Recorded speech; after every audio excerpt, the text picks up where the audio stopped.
Student, आज हम पद्य खंड से पाठ 6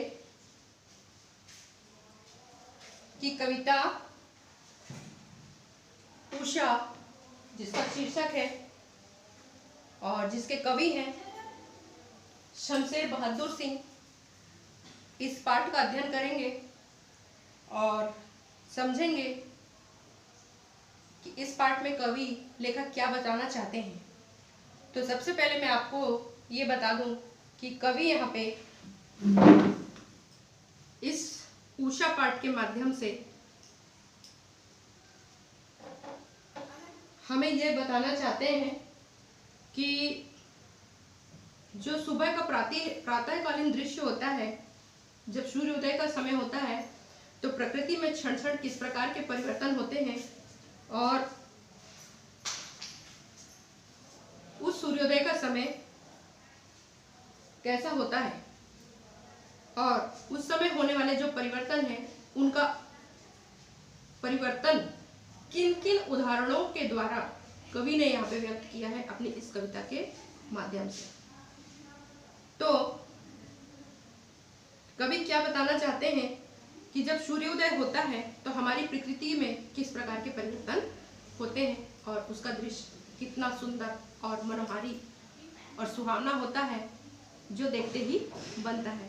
तो अपनी इस कविता के माध्यम से कवि आपको यही बताना चाहते हैं। तो कविता देखिए। प्रातः नभ था बहुत नीला शंख जैसे, भोर का नभ राख से लिपा हुआ चौका अभी गीला पड़ा है। बहुत काली सिल जरा से लाल केसर से, कि जैसे धुल गई हो स्लेट पर या लाल खड़िया चाक, मल दी हो किसी ने नील जल में, या किसी की गौर झिलमिल देह जैसे हिल रही हो, और जादू टूटता है इस उषा का अब सूर्योदय हो रहा है। तो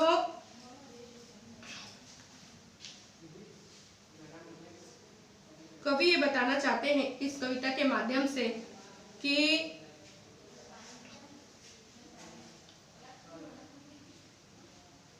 जो उषा काल होती है, उस उषा काल में आसमान में प्रतिपल परिवर्तन होता है और वह उस समय आसमान में जो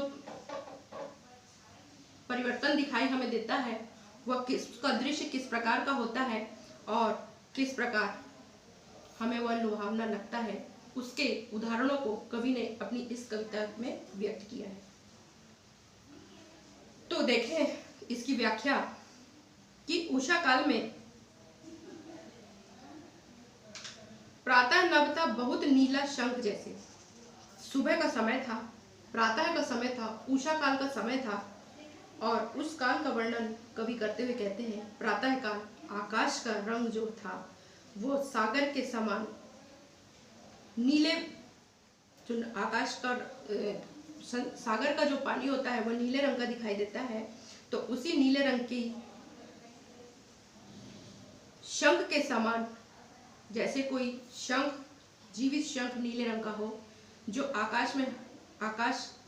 सागर के पानी में हमें दिखाई देता है, ऐसा आसमान का रंग हमको सुबह के समय दिखाई देता है,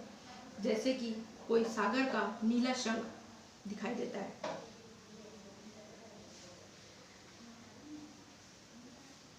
राख से लिपा हुआ चौका अभी गीला पड़ा है। इसके बाद फिर जैसे थोड़ा सा और सवेरा होने लगता है, सवेरे का समय पास आता है, वातावरण में और नमी आने लगती है और वह नीले रंग का जो आसमान है वह अब परिवर्तित हो करके उसका रंग और परिवर्तन हो जाता है और उसका रंग अब कैसा दिखाई देने लगता है, जैसे कोई अपने चूल्हे की राख से अपने चूल्हे को लीपता है और जब वो चूल्हा गीला होता है तो उसका रंग कैसा दिखाई देता है, ठीक वही रंग आसमान का दिखाई देने लगता है। अर्थात वह नीला आसमान अब दूधिया आसमान में परिवर्तित होने लगता है।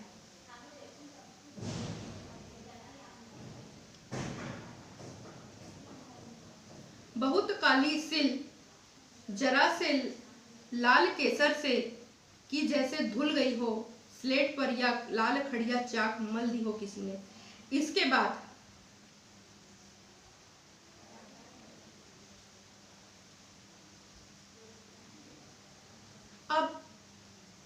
जो दूधिया रंग हो गया था आसमान का, अब थोड़ा सवेरा और अधिक होने से, सवेरे का समय पास आने से आसमान में जो रंग अभी छाया हुआ था वह रंग अब और भी परिवर्तन होने लगता है। अब वह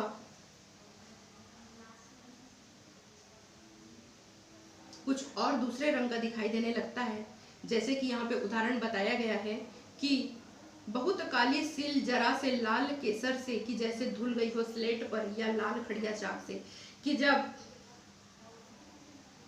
सूर्य अपने क्षितिज से ऊपर आने लगता है तो उसकी जो लाल किरणें हैं वह अपनी लालिमा लिए हुए नीले आकाश का रंग बदल देती है और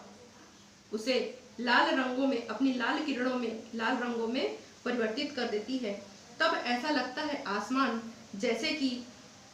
कोई काली पत्थर सिल पर किसी ने केसर पीस दिया हो।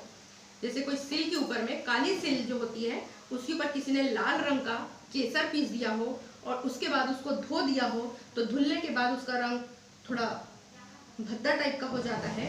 अर्थात थोड़ा धूमेला हो जाता है। तो वही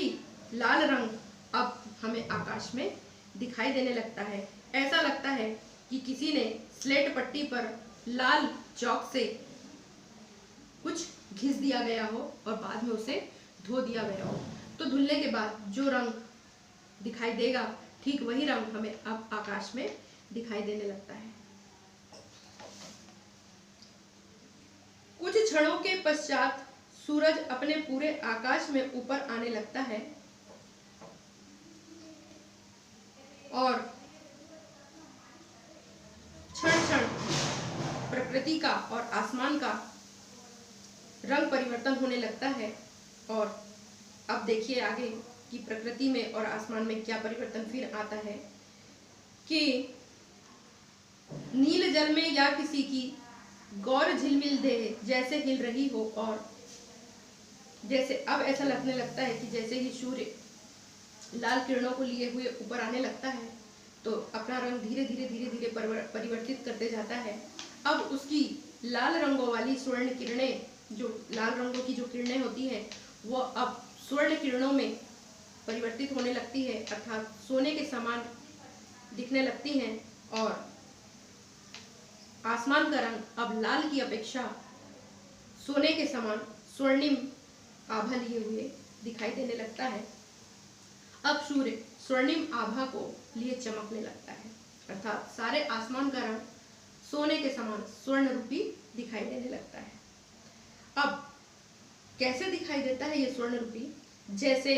कोई गौर वर्ण का मानव, गौर वर्ण मीन्स कोई गोरे रंग का मानव नीले सागर के जल में स्नान करता हुआ झिलमिलाता है। इस प्रकार उस गौर वर्ण वाले मानव की काया जो है वो नीले सागर में झिलमिलाती हुई दिखाई देने लगती है। उसके साथ ही पूर्ण रूप से सूर्योदय हो जाता है। इसके बाद स्वर्ण आभा लिए हुए जब सूर्य चमकने लगता है तो उसे हम पूर्ण सूर्य उदय बोलने लगते हैं और वही पूर्ण सूर्योदय का समय होता है और हम कहते हैं कि अब पूर्ण सूर्योदय हो गया है। इस प्रकार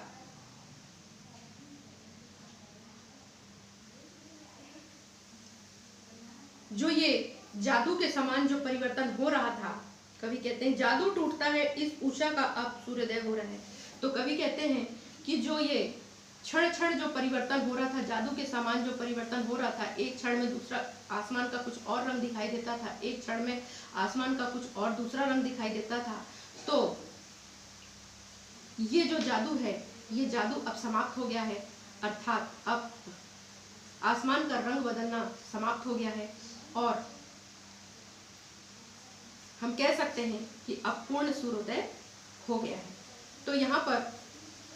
आपने देखा कि किस प्रकार सूर्योदय का समय है, प्रातःकालीन समय है और प्रकृति जो है क्षण क्षण परिवर्तित हो रही है। आसमान का रंग जो है वो क्षण क्षण बदल रहा है, कभी नीला दिखाई देता है, कभी दूधिया दिखाई देता है, कभी लाल दिखाई देता है और अंत में स्वर्णिम आभा लिए हुए सूर्य चमकता हुआ पूर्ण सूर्योदय हो जाता है। यही सूर्योदय का सबसे लुभावना और मनोरम दृश्य कवि ने इस कविता के माध्यम से व्यक्त किया है। Thank you.